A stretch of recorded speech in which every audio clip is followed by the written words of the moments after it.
Yo, what's up, guys? MMA analyst. I've decided to do another video today. I got the time. Why not? All right. So, second video, which could be the first depending on the order you watch the videos.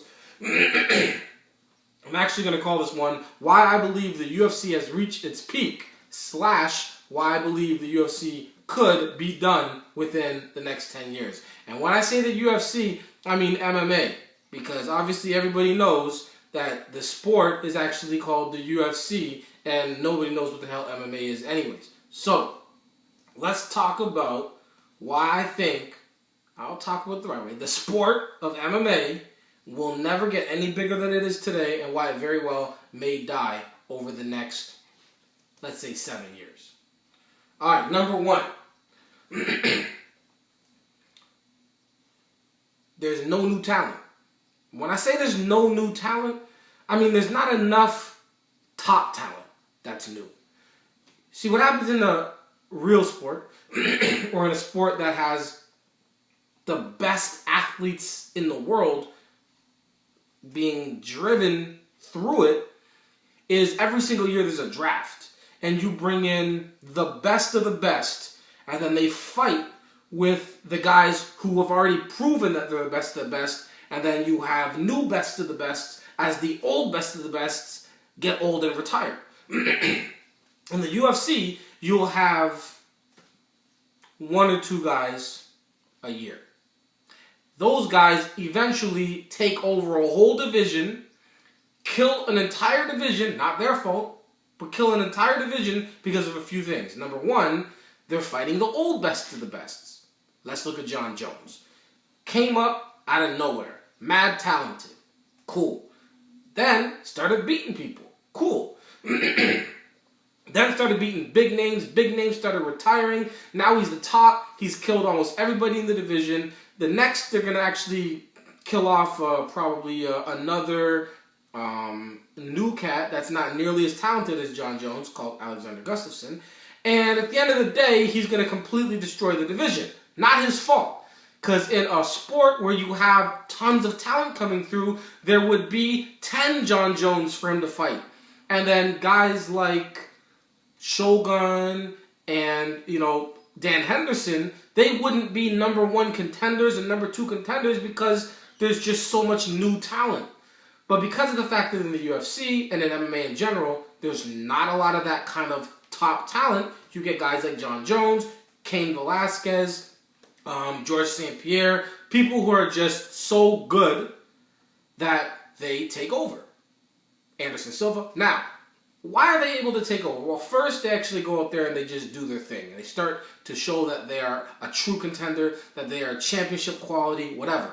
Then they start making championship money. Now, only champions make championship money. Some champions don't even make championship money, right?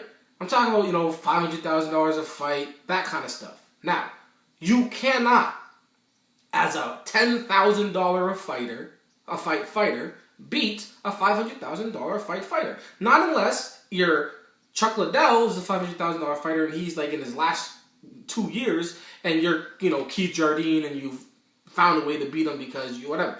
Other than that, they say the fight is all about the training. So, in boxing and other sports, that normally means you train harder, you're probably going to win. Or at least if you don't train properly, you greatly, affect your chances of victory. But in the UFC and in MMA, the training field, forget the playing field, the training field isn't fair. Because Jon Jones, Anderson Silva, George St. Pierre, the best, I put that, but they are the best. The best. They make 20 times, 30 times more money, 100 times more money than the challengers. So I'm going to fight George St. Pierre. I'm a part-time fighter. I teach jiu-jitsu on the side. I'm going to fight, so-and-so. I'm a school teacher. I've got a gym. I'm teaching little kids how to do arm bars. Meanwhile, this guy's out here training with, paying Freddie Roach, he ain't doing it for free. Paying Freddie Roach $100,000 to teach him how to box. Training with the Canadian Olympic wrestling team. Now, that's not George's fault. He's in a situation where he's got money, so he can pay to train like a professional athlete. That's how they do it in every other sport. You think anybody in the NFL is, I gotta get home to work, my job at the, my job as a security officer, No, these guys are all professional athletes who have millions of dollars worth of equipment and people and knowledge that make them amazing athletes. This is after they even, were amazing in college and high school and all that stuff. But in MMA, you've got one guy who shouldn't even be anywhere near the other guy because they can't even train on the same level. They're not even in the same tax bracket. One guy needs welfare and the other guy, he's killing it. So anyways, that's a problem, a big problem.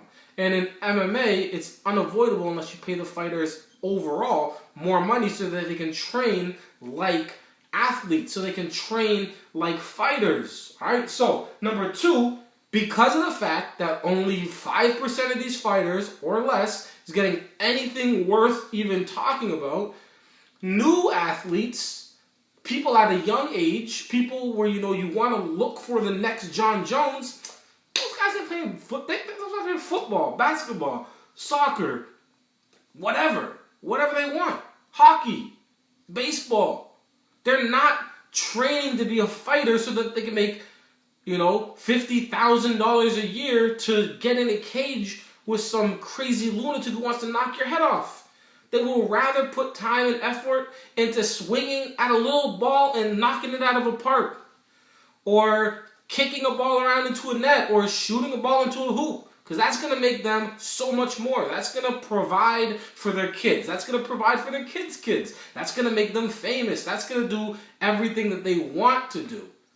MMA, what's that going to get you? A couple concussions, some broken stuff, a busted up body, no pension, no retirement plan, barely any health care, not even the ability to work for yourself. You got to kiss someone's ass all day long to try and get a fight. Then when you get that fight, you got to kiss someone's ass so that maybe you can get a fighter bonus that's 5 times more than what you would have made that fight in the first. Anyways. So, the top talent is not even in MMA. They don't go to MMA. You think the best athletes, the UFC athletes, MMA athletes are the best in the world? No, they're not. That's not possible. It's not possible because the best go to where the money is. Simple as that. Anderson Silva is the best fighter in the world, but he is nowhere near the best athlete in the world. However, he's way closer to a world-class athlete than most of the people in the UFC because he has the money to train like a professional athlete. So maybe now, at 37, for the last few years, now he's a professional, world-class athlete because of the fact that he can train that way. But before that, when he was out doing whatever, y'all saw how he was looking. It is what it is. All right. Number 3, the UFC is what's popular. Not the sport, not even the fighters. Yo, Dan Henderson's my favorite fighter in the world. Yo, they just let him go from the UFC? No, I didn't. He's fighting on, I don't care. That's the attitude of 90% of fighters. Hey, there's a UFC tonight. Oh, there is? Who's fighting? I don't know. Well, let's go watch. Who's this? Boo. Who's this? Boo. Oh, I recognize that guy. Ooh, he didn't knock him out. Oh, whatever. That UFC sucked. That is the way people look at MMA. That's it. Very few people actually pay attention to cards between the cards. You think about a guy who watches hockey. He knows there's 81 games. He knows there's going to be a home game. There's going to be an away game. They're going to be on the road for this to get that. That's it. Baseball, 162 games. I'm going to try and get 10 home games. I'm going to take it off work. I'm going to do this. I'm going to do that. I'm going to follow on the website. I'm going to do this. I'm going to do that. They follow the sport. In MMA, they wake up on a Saturday. They plan on going to a club. They hit the club, and there's a TV, and they go, oh, there's a UFC. I didn't even know. I love the UFC. I wish I would have worn my tap-out outfit. So the problem is, the UFC is what's popular. So if at any given time the UFC decides, you know what, I don't even want to do this anymore for whatever reason. Let's say the fighters grew backbones collectively and had a union. And the UFC said, F that, we're cool. If somebody else were to step in and like, hey, we're the new UFC, they'd be like, nah, this ain't the UFC. You know what I mean? It doesn't matter who it is. Every fighter that's ever been a top fighter that left the UFC and went and fought somewhere else, people didn't care. They didn't care. If you're not in the UFC, nobody cares. That's just the way it is. It's unfortunate, but that's just the way it is. So if Dana White and Fertitta Brothers are in a plane and it crashes, MMA dies.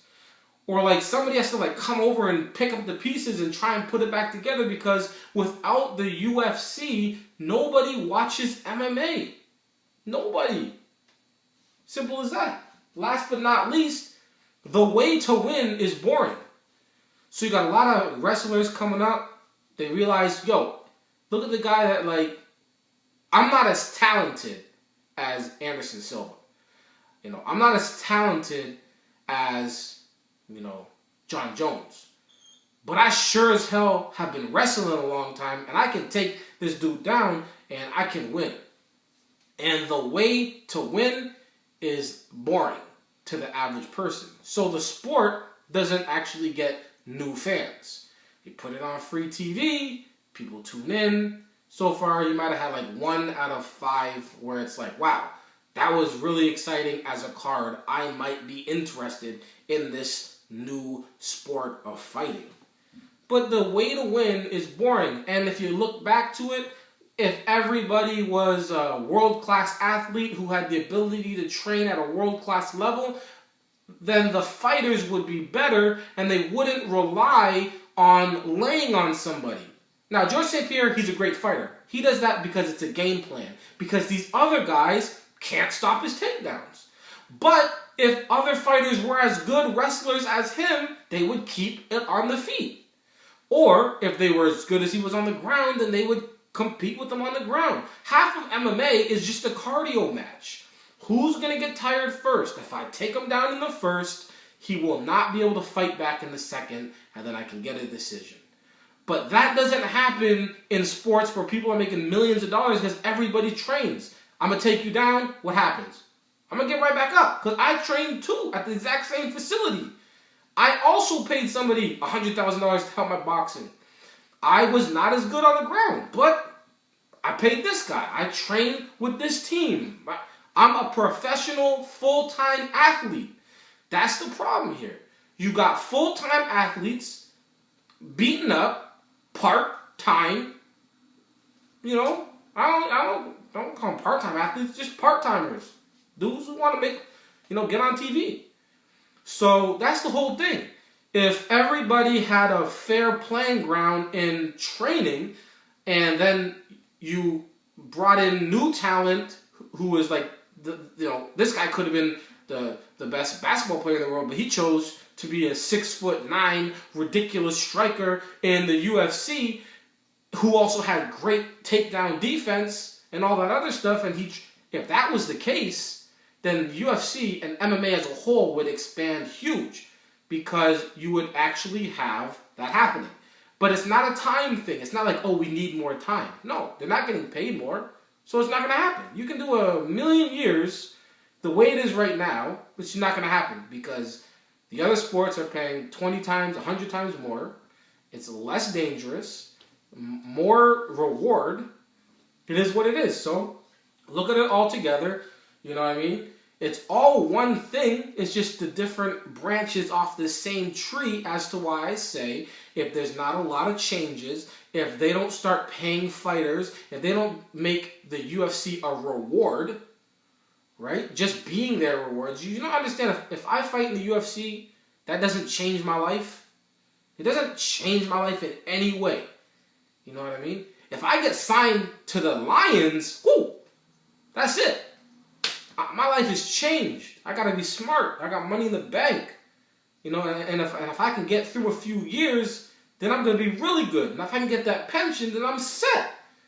But fighting in the UFC doesn't change your life. You fight in the UFC on a Saturday, you go back to work on a Monday. It doesn't change anything. Oh, yo, Jimmy, I saw you on TV. Yeah, thanks, man. Ha ha ha. All right, now go get that bag. Anyways, those are some of the issues that I believe are fundamentally wrong with MMA and the UFC as the biggest brand and company and the ones that actually can make a difference in MMA. If those things aren't changed, then the sport, the athletes will never get better. The fights will never get better. The new athletes that we want to show up so that we can have 100 John Joneses, they will never show up. And it will continue to get more boring as people have to take easy ways to get wins over people who can't compete with them. Which eventually means it's a boring sport that nobody cares about or wants to watch and dies. 7 years, my prediction. It definitely will never get any bigger, but if it stays around, it won't get bigger and it possibly goes away. I hope I'm wrong. I'll be here. That's the plan. MMA. I keep saying it's important, but I need the dudes up top to realize that too. Peace.